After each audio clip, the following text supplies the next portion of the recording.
the thing about emotion. What is the thing about emotion? The thing about emotion is that it's just emotion. And it's the resistance to going into that that always usually causes us the most pain. So being that that's the emotion, and that's sadness, or that's fear, or that's as a result of a shock or a loss or some traumatic event, something has happened. But then what we do to protect that, because we don't ever want to go deal with that, because we didn't at the time, we didn't feel we've got the resources at the time, we then build a whole load of fear around it. So the issue that someone comes with usually is not that, although that is the root cause of the issue. It's this, it feels massive. It's like, whoa, maybe even as big as this room. And people would call that like a real phobia, like it's a 20 out of 10. But actually that is the real nugget. And it's the dealing of getting to it, which is half of the issue. Although it feels like a much bigger issue, but really it is just that. It's going into that. It's going into the root cause of it and dealing with that. So the thing about emotion is that it is just emotion. That is just emotion, and all of this is just emotion as well. This is obviously a metaphor. My room is a lovely, peaceful place. But it's always the resistance to going into that I'm dealing with. Very, very rarely is somebody ready to go right into it. The majority of the time there is this resistance.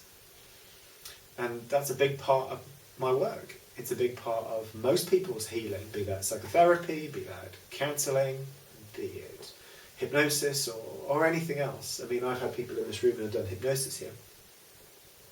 But it's taken them 20 minutes to calm down before I'm doing any hypnosis.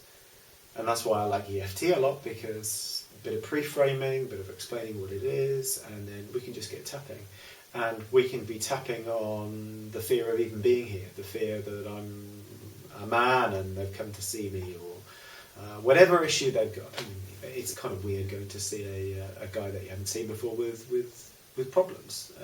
But I've had 70-year-olds in that chair, just opposite me, and how was the youngest one? 14, who came with his mum. And I've treated anything and everything. I've worked with serious disease.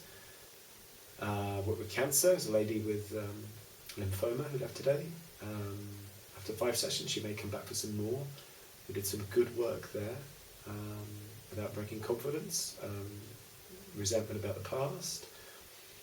I've worked with many ME clients.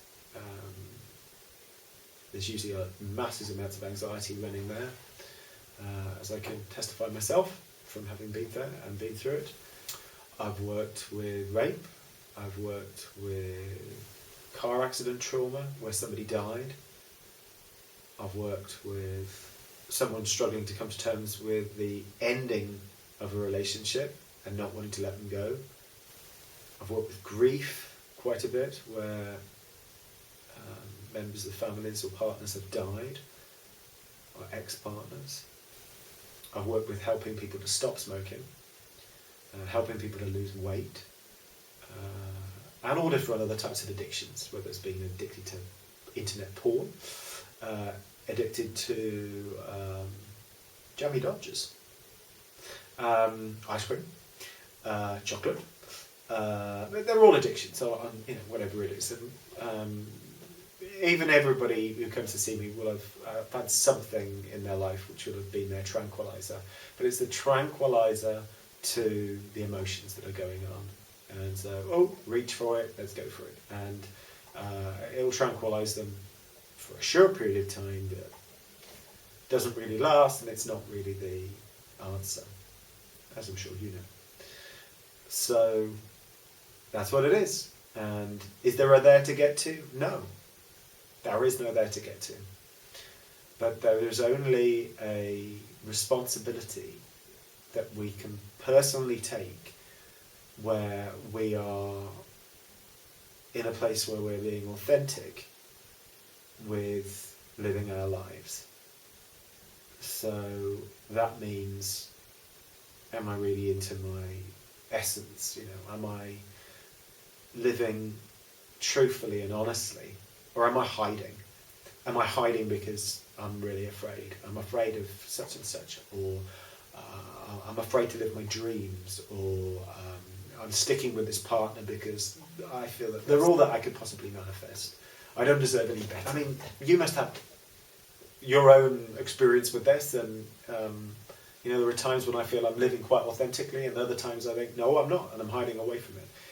But that's me being honest, and that's me being authentic with my lack of inauthenticity, if that is correct. But I understand that ultimately I'm going to suffer, but I do it step by step, as I did as I recovered from chronic fatigue. It was a process that I accepted and honoured each step of the way. Of course there were ups and downs, of course there were highs and lows, but ultimately it was coming back to who I was, what did I want, and what did I want here, what did I want within my heart. And I knew that, and part of that is me talking to a camera, of which I could choose to upload, I could not choose to upload. I could edit, and I could choose not to edit. More than likely I will edit, because I have made a few mistakes.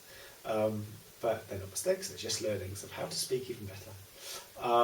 But I'm learning, I'm a process like every human being, and I'm doing well. So that's really what I've got to say about emotion. So whether you use it from a place of,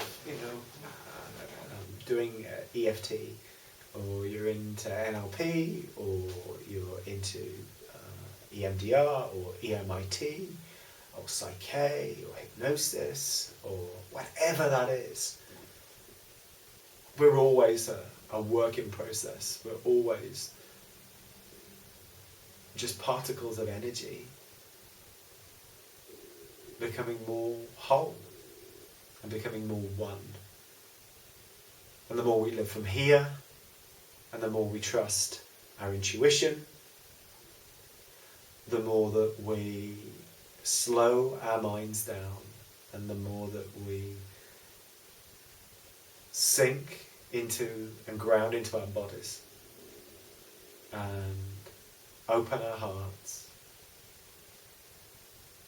the better our lives become.